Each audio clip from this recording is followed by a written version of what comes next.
ஒரு நேரத்துல இங்க நீங்க தமிழ் படிக்கணும்னா கூட சான்ஸ்கிரிட் படிச்சாதான் நீங்க தமிழ் படிக்கணும். நீங்க டாக்டர் படிக்கணும்னா கூட சான்ஸ்கிரிட் படிச்சாதான், வடமொழி படிச்சாதான் நீங்க வந்து டாக்டருக்கு படிக்க முடியும். எது படிச்சாலும் வடமொழி படிச்சாதான் நீங்க படிக்க முடியும் என்ற ஒரு சூழல் இருந்தது.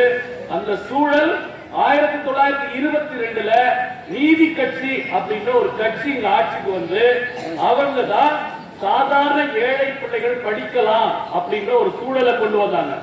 சான்ஸ்கிரிட் தான் படிக்கணும்னு அவசியம் இல்ல, நேரா தமிழ் படிக்கலாம் அப்படின்ற ஒரு சூழலை கொண்டு வந்தாங்க.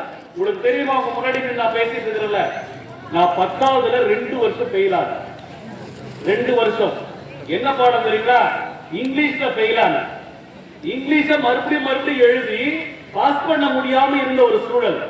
ஏன் இதை சொல்றேன்னு சொன்னா, நமக்கு இங்கிலீஷ்ல ஒரு சப்ஜெக்டே பெரிய சவாலா இருக்கும்போது இன்னொரு சப்ஜெக்ட் நீங்க ஹிந்தி படிங்க இல்ல சான்ஸ்கிரிட் படிங்க அப்படின்ற ஒரு சூழல் இங்க வந்துருந்துச்சுன்னா நம்மளால எத்தனை பேர், நான் வந்து 6வதே தாண்டி இருக்க மாட்டேன்.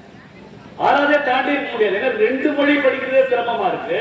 3வது மொழி, எனக்கு 4 மொழி பேச தெரியும், அது என்னுடைய விருப்பம். எனக்கு தெலுங்கு பேச தெரியும், கன்னடா பேச தெரியும், அது எனக்கான விருப்பம்.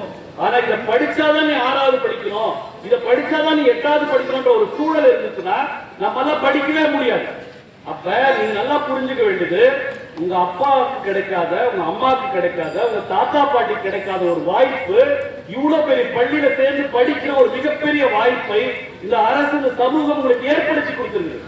அப்ப இதை நீங்க என்ன பண்ண போறீங்க அப்படின்றது மிக முக்கியமானது. உங்களுக்கு தெரியும், 1967ல இருந்து இன்னைக்கு வரைக்கும் தமிழ்நாட்டை திராவிட முன்னேற்ற கழகம் அப்படின்ற ஒரு கட்சி, அண்ணா திராவிட முன்னேற்ற கழகம் அப்படின்ற 2 கட்சி ஆண்டிருக்குது. இந்த 2 கட்சி ஆண்டதுக்கு என்ன ஒரே ஒரு காரணம் தெரியுங்களா? இந்த 2 கட்சி ஆண்டதுக்கு ஒரே காரணம், அவங்க பேசுற தமிழ் மட்டும்தான்.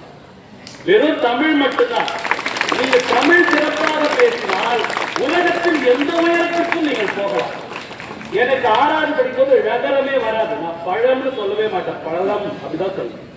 வாழைப்பழம் வராது 6வது படிக்கும்போது.